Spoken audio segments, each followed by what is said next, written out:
Hello everyone, this is Rebecca from ChemKnits and I'm here today to demonstrate blocking a shawl. Blocking the lace shawl will help to open up these eyelet repeats that you see and give the shawl an overall pretty shape. What I have right here are foam blocking mats that are interchangeable. A lot of people will use foam mats that kids can use. These were purchased from knitpicks.com. You'll need a towel for drying off your shawl. Of course, your complete knit shawl. This is the Polaris shawl. And you'll need some pins or blocking wires to pin it out. And so to start, I have a bowl with just some cool water in here, and I am going to gently submerge the shawl in this water and let it soak for 30 minutes. Now this is a wet blocking technique in which we completely saturate the shawl, and you want to make sure that the material that you're blocking with can handle this. With certain kinds of fibers that are more delicate or prone to breaking, you will want to use, you may want to use a different type of blocking technique.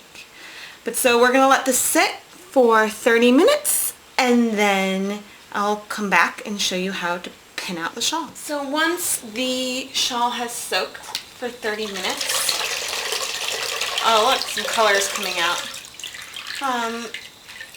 You want to gently wring out, and not wring, but gently pat out excess water.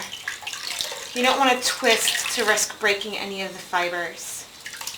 And I'm not sure if you can see in here, but you can see that there's color that's come out of this yarn that I'm using. And so it's best to use an old towel for this. And so then you want to gently lay your shawl on a towel, and by rolling it in the towel and squeezing, you can get out more of the excess water, because you really don't need it to be saturated for the blocking to work. You don't want it dripping.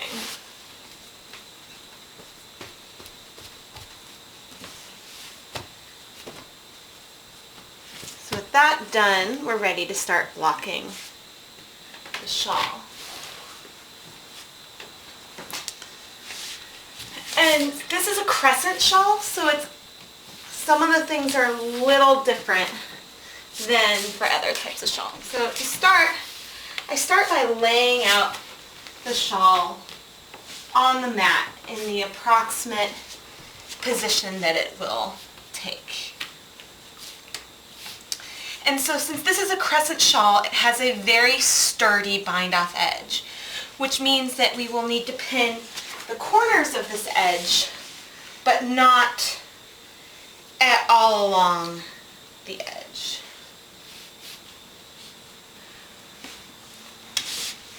So we're going to start by just inserting a pin at one corner of the edge, and I'm totally blocking the way, but a pin at the other corner. Let's see.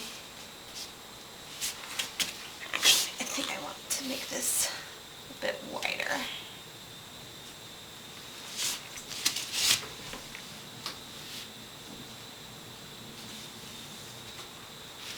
All right. Now I go and deal with the edges on either side at the top and pull it as hard as it'll go and insert a pin at the point. And I always insert the pins at a slight slant, so that way the shawl can't ride up on it. Now we'll come back and add some more pins along this edge later. If you're dealing with straight shawls or need an edge to be straight and not pointed, you'll need to use a lot more pins along this edge. And again, I think I might be in the way, but we'll insert a pin at the point at the equivalent spot on the other side of the shawl. And so then I like to start at the center. And 1, 2, 3, 6, 7, 8, 9, 12, 9. All right, so this is our center repeat. And since we're going to have points at the edge, I'm going to start by pulling this all the way down and inserting a pin at the tip. And you can see that this crescent edge is getting stretched out. And so that's what I mean by that and that's kind of what we want, because we want this to have a crescent shape.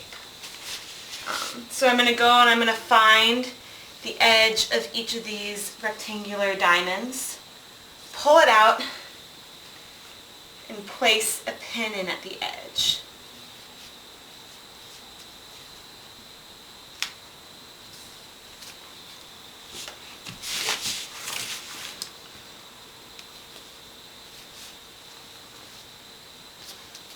And sometimes you may find that you want to try to make the points at even intervals. You can see here that I have not succeeded in this. So I might need to shift where each of my points are by the end.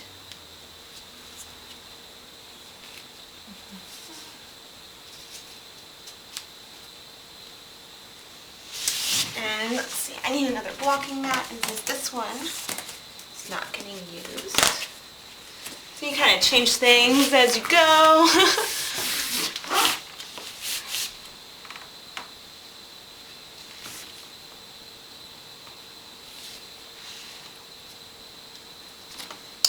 And so where you add these points may be something that's been defined, and you can see sometimes I go through and redo the points based on the way their placement's working. Whoops. This is why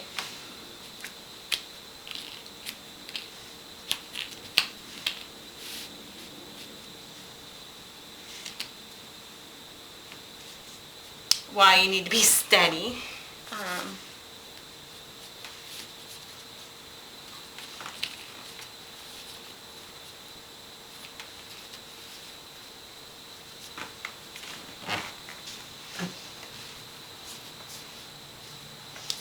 And you can see that in the region right here it's bunching up, and so I'm going to move and shift some of these points, and you do this until you get something that you're happy with. And I hope you can see how open this lace is already working. And you can pin in whatever shape you want. You can choose to leave it like this, but this shawl actually has a fun repeat where I will add a second point at each of these little sections. And so this edge that I'm pinning out is my cast on edge, which I did in a very loose, cast on, so that way I would be able to pin it like this. But sometimes if it's very taut, like you can see how taut this bind off edge is right here, which is really providing a lot of structure and allowing me to do this without scalloping on its own. And so you might be limited in the points that you can pin out based on how loose you make that edge. And so now I'm going to go back to this edge here, and you can see that it's no longer straight, it's pulling in. So what I'm going to do is go to the center of it and pull that to the center, to the same line where I have either end of this edge, and place a pin. And now, if the edge, if you're dealing with a triangular shawl that has a long straight edge, you'll need to do this along that whole edge that you want to be straight. And you keep going to the center, unfolding it, and placing pins when you see it dimple until they get close enough together that it is not a problem.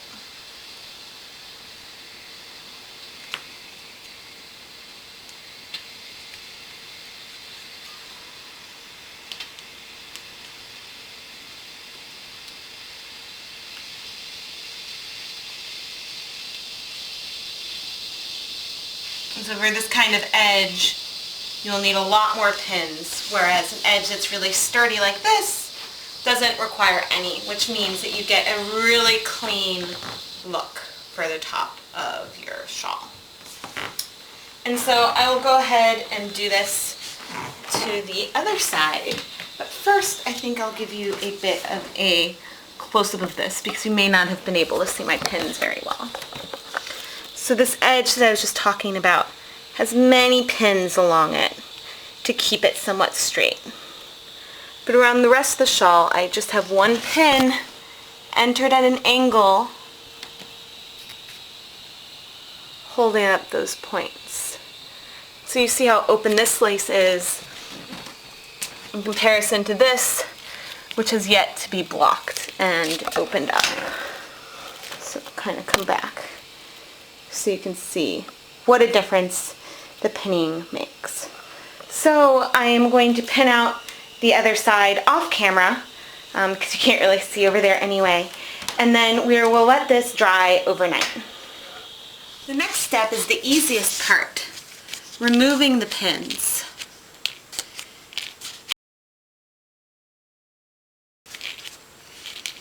Depending on how aggressively you've blocked the shawl, you may see some snapback or movement as you remove the pins, but we aren't seeing any of that in this case.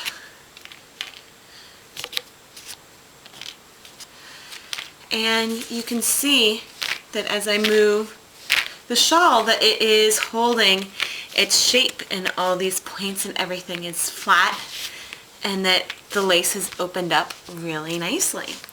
And so now I'm going to go ahead and unpin the rest of the shawl and then come back and show you what the final thing looks like.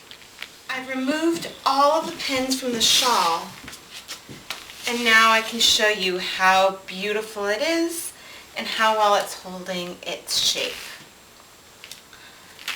The wet blocking technique works on many different fibers. This is a rayon blend in this shawl right here, and I also use it a lot with wool, silk, and alpaca type shawls. It also works really well with cotton. Acrylic and fibers that are mostly acrylic may require different types of blocking techniques. But I hope that you found this tutorial helpful and can now work on finishing up your own shawl. I am Rebecca from ChemKnits, and thank you for watching this video.